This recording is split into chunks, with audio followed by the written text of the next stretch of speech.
হরে কৃষ্ণ। তো কলিকাল আর কতদিন আছে, তো এই বিষয়ে অনেকে অনেক কথা বলেন।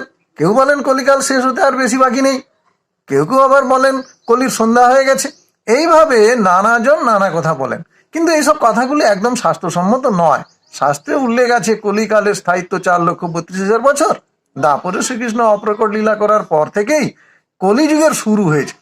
এখন পর্যন্ত কলিযুগ অতিক্রান্ত হয়েছে 5,500 বছর। তাহলে কলিকাল বাকি আছে কত হবে না, 4,32,000 বিযুক্ত 5,500 বছর, অর্থাৎ 4,26,500 বছর। তাহলে দেখা যাচ্ছে যে কলিকালের শেষ তো দূরের কথা, কলির সূর্য সবে উঠেছে, জাস্ট উঠেছে বলা যায়। এখনো অনেক বাকি, অনেক অনেক বাকি। কলিকাল কবে, কার দ্বারা, কিভাবে বিনাশ হবে, তা শ্রীমদ্ ভাগবতে প্রথম স্কন্ধের 3য় অধ্যায়ের 25 নম্বর শ্লোকে বলা হয়েছে। তো আমরা এখন শ্লোকটা পড়ি। অথাসৌ যুগ সন্ধ্যায়াম দস্যু প্রায়সু রাজসু জনিতা বিষ্ণু যশ নামনা কল্কি জগতপতিহি। ভাগবতম 1:3-25।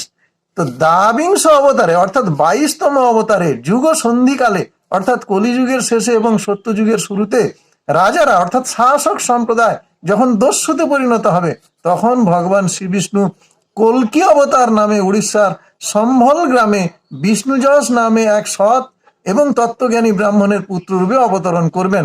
তখন তিনি কলির কলুষিত অনাচারী জঘন্য প্রকৃতির সেই সভ্যতাকে সম্পূর্ণরূপে বিনাশ করবেন। তারপর সত্যযুগের সূচনা হবে। তাহলে দেখা যাচ্ছে যে কলিকালের সবে সকাল হয়েছে, জাস্ট কলির সূর্যোদয় হয়েছে। কলিকালের বিনাশ ভগবান বিষ্ণুই করবেন কল্কি অবতার রূপে।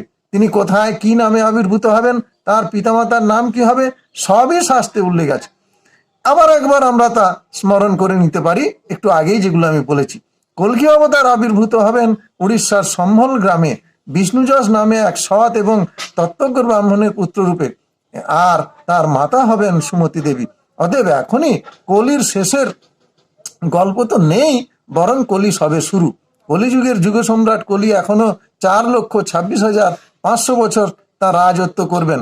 আর এই ধরাধামে জন্ম নেয়া পতিত মানুষজনকে কলির তত্ত্বাবধানে থেকে জন্ম মৃত্যু জরা ব্যাধির চক্রে আবর্তিত হয়ে অনেক অত্যাচার, অনেক অনাচার সহ্য করতে হবে।